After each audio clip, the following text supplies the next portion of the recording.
Greetings from জিপ্যাক software. জিপ্যাক standard এডিশনে কিভাবে একটি সেল কোটেশন ক্রিয়েট করবেন সেই প্রসেসটি দেখাবো। প্রথমে সেল মডিউলে গিয়ে সেল কোটেশন পেজটি ওপেন করছি। জিপ্যাক স্ট্যান্ডার্ড এডিশনে আপনি কোটেশনের থ্রুতে সেল করার সুবিধা পাবেন, এছাড়াও একটি ডিরেক্টলি সেল ইনভয়েস ক্রিয়েট করারও সুযোগ পাবেন। আপনার কোম্পানিতে যদি কোটেশনের থ্রুতে সেল করা হয়ে থাকে তাহলে এই পেজের মাধ্যমেই কোটেশন ক্রিয়েট করতে পারেন। এখানে সেল টাইপ, লোকাল, এক্সপোর্ট দুইটিই রাখা হয়েছে। আমি প্রথমে ডিফারেন্স দেখিয়ে দিচ্ছি। এক্সপোর্টে ক্লিক করলাম। লক্ষ্য করুন এখানে একটি কারেন্সি ফিল্ড চলে এসেছে এবং এক্সচেঞ্জ রেট চলে এসেছে। কারেন্সি ফিল্ডে আপনি সেটআপ থেকে যে কারেন্সিগুলো এন্ট্রি করবেন সেগুলোই শো করবে এবং তার সাথে এক্সচেঞ্জ রেটটিও আপনাকে সেটআপ থেকে এন্ট্রি করে আসতে হবে। আমি একটি লোকাল সেল কোটেশন ক্রিয়েট করে দেখাচ্ছি। রেফারেন্স টাইপ অটোমেটিক, ম্যানুয়াল দুইটিই রাখা হয়েছে। ম্যানুয়াল সিলেক্ট করলে ম্যানুয়াল একটি রেফারেন্স নাম্বার লেখার জন্য ফিল্ডটি চলে আসবে। আমি অটোমেটিক রেফারেন্স টাইপটি সিলেক্ট করছি। সিস্টেম থেকে একটি হেডার চলে আসবে যা আপনি চাইলে এডিটও করে নিতে পারেন। এছাড়াও হেডার টেক্সট বক্সটি আপনি টেনে বড় করতে পারেন এবং আপনার প্রয়োজনীয় সকল কিছু হেডারে এন্ট্রি করতে পারেন। এই হেডারটি পরবর্তীতে রিপোর্টে শো করবে। কাস্টমার নেম ফিল্ডে অল অফ কাস্টমার গুলো শো করবে। যখনই আপনি একটি কাস্টমার সিলেক্ট করবেন সেই কাস্টমারের নেম ও অ্যাড্রেস উপরে হেডারে অটোমেটিকলি চলে যাবে। আইটেম নেমে অল অফ আইটেম গুলো রয়েছে। আমি একটা আইটেম সিলেক্ট করছি, কোয়ান্টিটি অ্যাড করছি। তাহলে আপনি ইউনিট প্রাইসটি এডিটও করে নিতে পারেন।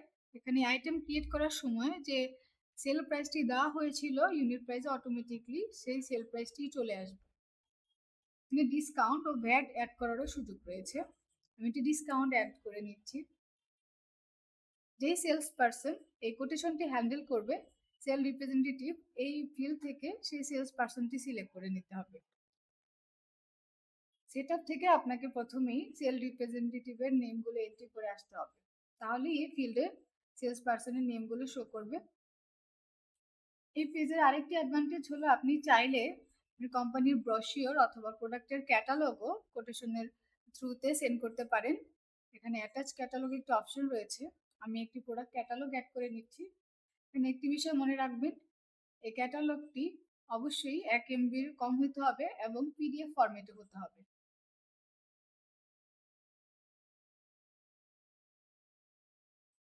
একটি ক্যাটালগ অ্যাড করে নিলাম।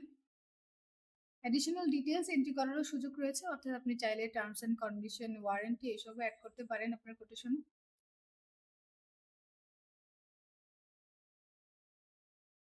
আপনি চাইলে মাল্টিপল আইটেমও অ্যাড করতে পারেন। আমি অনেকটা আইটেম অ্যাড করছি।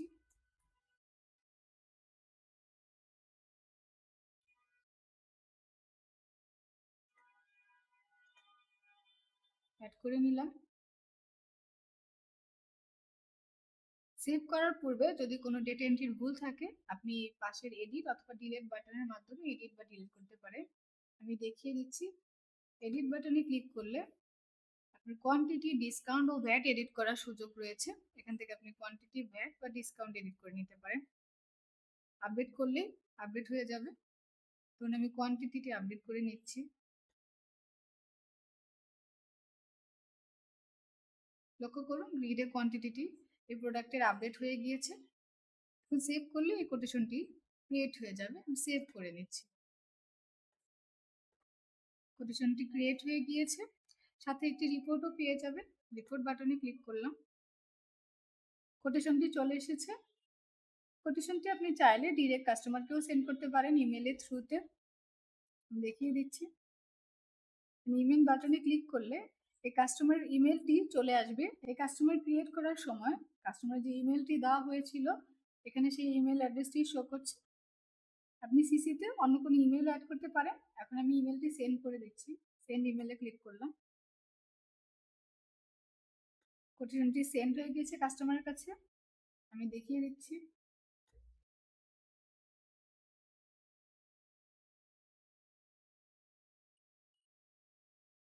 দেখতেই পাচ্ছেন কোটেশনটি কাস্টমার মেইলে চলে এসেছে। সাথে আমি যে ক্যাটালগ অ্যাড করেছিলাম সেই ক্যাটালগুলো চলে এসেছে।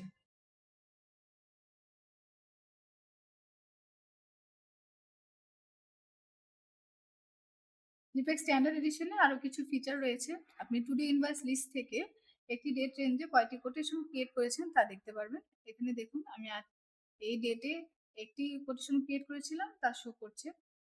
এছাড়াও এই কোটেশনটি আপনি ডাউনলোডও করতে পারেন। কোটেশনে চলে যাচ্ছি,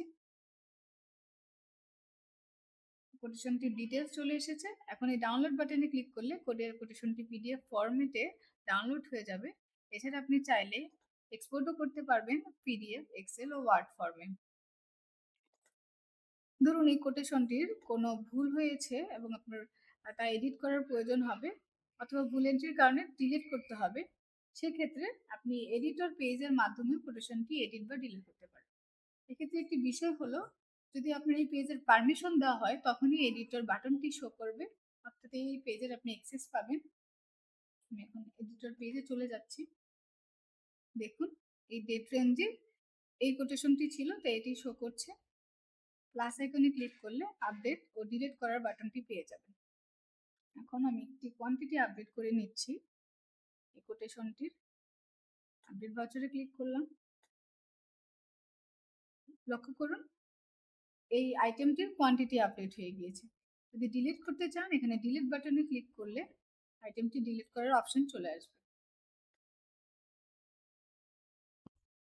এই সেলস কোটেশনের এগেনস্টে এখন একটি সেলস অর্ডার ক্রিয়েট করতে পারবেন। সেলস অর্ডার ক্রিয়েট করা হলে এই কোটেশনটি আর এডিটর পেজে শো করবে না। কিভাবে সেল কোটেশন থেকে একটি সেল অর্ডার ক্রিয়েট করবে সেই প্রসেসটি নেক্সট ভিডিওতে দেখানো হয়েছে। আশা করি ভিডিওটি আপনাদের জন্য হেল্পফুল হয়েছে। এই কোটেশন রিলেটেড যদি কোনো কোশ্চেন থেকে থাকে স্ক্রিনে দেওয়া নাম্বারে আমাদের সাথে যোগাযোগ করতে পারেন। ধন্যবাদ।